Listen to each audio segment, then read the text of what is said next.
Are you really behind in life, or are you just disconnected from the world? Are you losing opportunities just because you cannot express yourself properly? Imagine 5 years from now. Where will you be standing? In the same place? Or watching everyone around you move ahead while you stay quiet? The most dangerous loss is the one we don't even recognize. Staying silent in meetings, getting stuck in interviews, not being able to give words to your own dreams. Language is not just speaking, it is a door, and when that door opens, direction changes. Today, I want to have an honest conversation with you, not a lecture, just one person talking to another, because I have been there where you might be right now, and I know how heavy that silence feels. Let me ask you something simple. Have you ever been sitting in a room full of people and you knew the answer? You knew exactly what to say, but something stopped you. Your heart started beating fast, your throat felt tight, and you stayed quiet. That other person eventually raised their hand, said exactly what you were thinking, and everyone nodded. Everyone agreed. And inside you felt something strange, not just embarrassment, something deeper, like a small piece of your confidence quietly walked out the door. This happens to so many people, and nobody talks about it. Think about a student in a classroom. Smart kid, studies hard, understands the topic, but when the teacher asks a question, this student looks down, pretends to write something, avoids eye contact, because the fear of saying something wrong in front of everyone feels bigger than the hope of getting it right.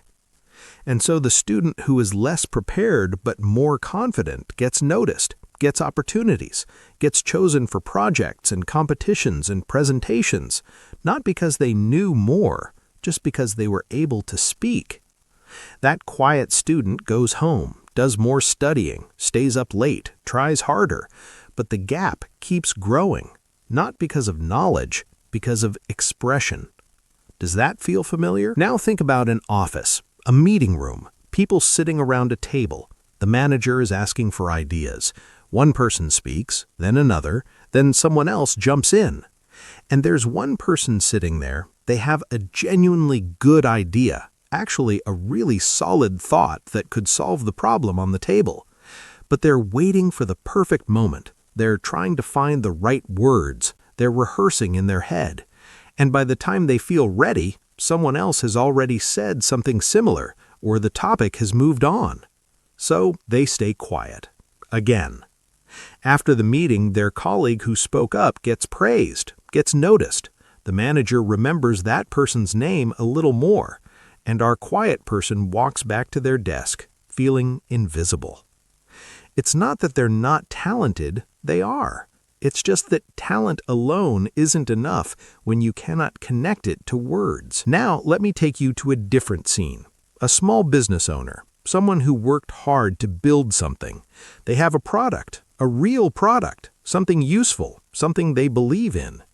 But when a customer walks in, or when someone asks them to explain what they do, they struggle.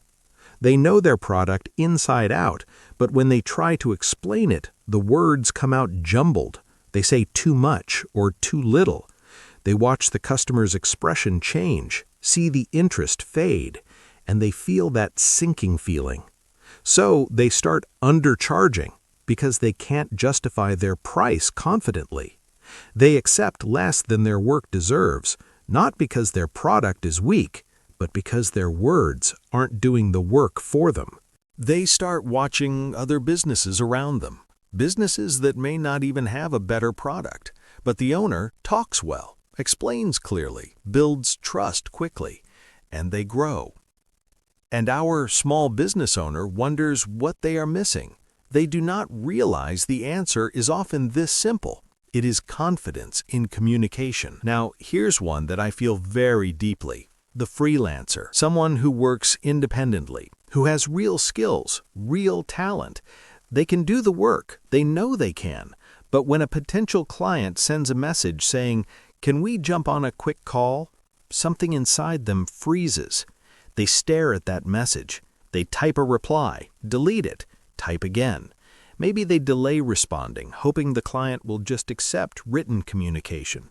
Or they agree to the call, but spend the next 2 days anxious about it. The call finally happens. They stumble. They say and too many times. They cannot explain their process smoothly. The client senses uncertainty, and the project goes to someone else. It's not that this freelancer cannot do the work. They absolutely can. It's that fear is making decisions for them, and they are losing not just money, they're losing confidence every single time this happens. I know this feeling. I used to stay silent. I used to avoid situations where I had to speak. I thought I wasn't good enough.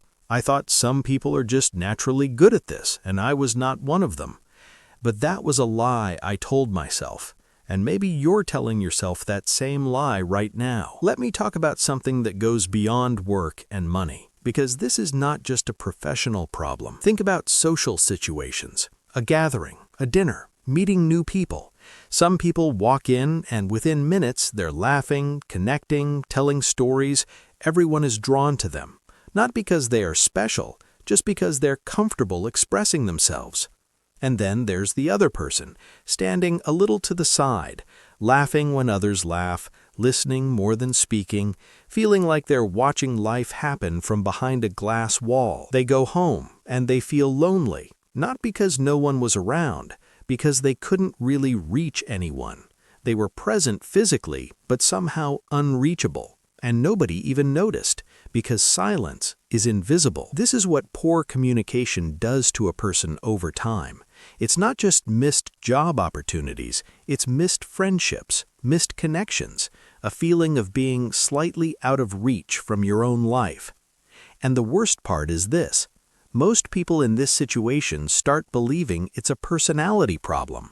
They think, I'm just an introvert. I'm just a quiet person. This is just who I am. But there's a difference between choosing quiet and being trapped in it. One is a preference. The other is a limitation. And limitations, unlike preferences, need to be worked on. So what do you actually do? I want to give you something real here, not a shortcut, not a trick, a real roadmap, something that can change things over 6 months if you actually follow it. The first 2 months are not about speaking at all. They're about listening.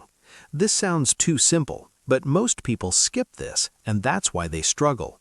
When you listen carefully and consistently to good English, something starts happening inside your brain. Patterns form, rhythms settle, sounds become familiar, words start feeling natural instead of foreign. What does this actually look like? It means every single day, for at least 30 minutes, you're listening to something in English. A podcast, a YouTube video where someone is just talking naturally, a conversation in a show or a movie.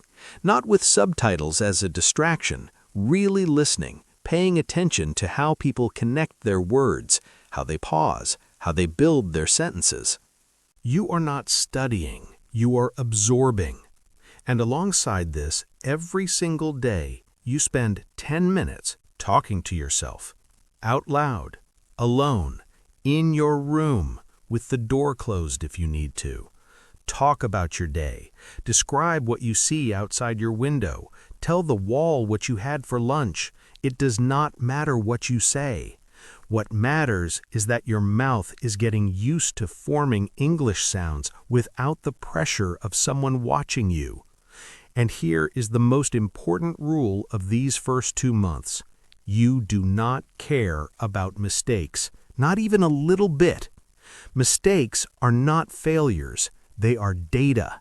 They are showing you what needs more time. Every time you say something wrong, your brain is filing away information. It is learning. Let it learn. I used to be so afraid of saying something wrong that I would say nothing at all. And silence protected my ego, but it also kept me stuck. The moment I decided that sounding imperfect was better than saying nothing, something shifted. Month 3 and 4 are where things start to get more interesting. You are going to add mirror practice. Stand in front of a mirror and talk to yourself. This sounds a little strange, but it works in a very specific way. It shows you your own expression. You start to see when you look unsure. You start to notice your own hesitation, and slowly you begin to adjust. You make eye contact with your own reflection. You start to look more confident even while still making mistakes. This is also the phase where you start having short conversations with real people. These do not have to be big conversations. One sentence with a stranger, a short exchange with a shopkeeper, replying to someone online in English instead of your native language, leaving a comment, sending a message. Small things, but they count. Because what you are building here is not vocabulary, it is courage. And courage works exactly like a muscle. If you don't use it, it shrinks. If you use it a little bit every day, it grows. Also, in these 2 months, start reading out loud. Pick any paragraph from anything, an article, a story, a post. Read it out loud slowly. Hear your own voice say the words.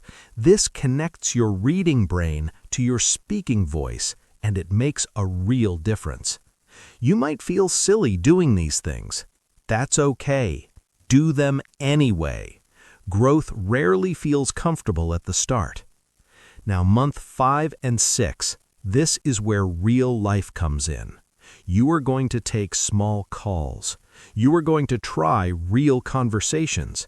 You are going to step outside your comfort zone in ways that actually matter.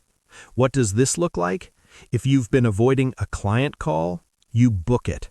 If you've been writing emails to avoid speaking, you try a voice note instead. If you've been quiet in meetings, you say one sentence, just one, in the next meeting. One small contribution. You are not trying to be a speaker overnight. You are just trying to prove to yourself that you can do this, one moment at a time. I remember the first time I forced myself to speak up in a group. My voice shook a little. I said something simple, and nothing terrible happened. Nobody laughed, nobody corrected me harshly. The world did not end, and something small but real unlocked inside me. That is all it takes sometimes. One moment where you realize the fear was bigger than the actual event, and after that moment, the fear starts to shrink. By the end of 6 months, you are not going to be perfect. Do not expect perfect. Perfect is not the goal. The goal is forward. The goal is being less trapped than you were. The goal is fewer silent moments that you regret. More connections, more confidence, more access to the life you actually want. And here's something I want you to hear clearly. This journey is not really about English or any language. It's about access. It's about being able to reach the people and opportunities that are already around you, but just out of reach because of a communication wall. It's about sitting in that meeting room and knowing that your idea deserves to be heard and saying it. It's about that student raising their hand, not always, not perfectly, but sometimes, enough times to change how the world sees them, and more importantly, how they see themselves. It's about the small business owner who finds the words to make someone say yes and feels their own worth rise. It's about the freelancer who gets on that call, stumbles a little, gets through it, lands the project, and realizes they were capable all along.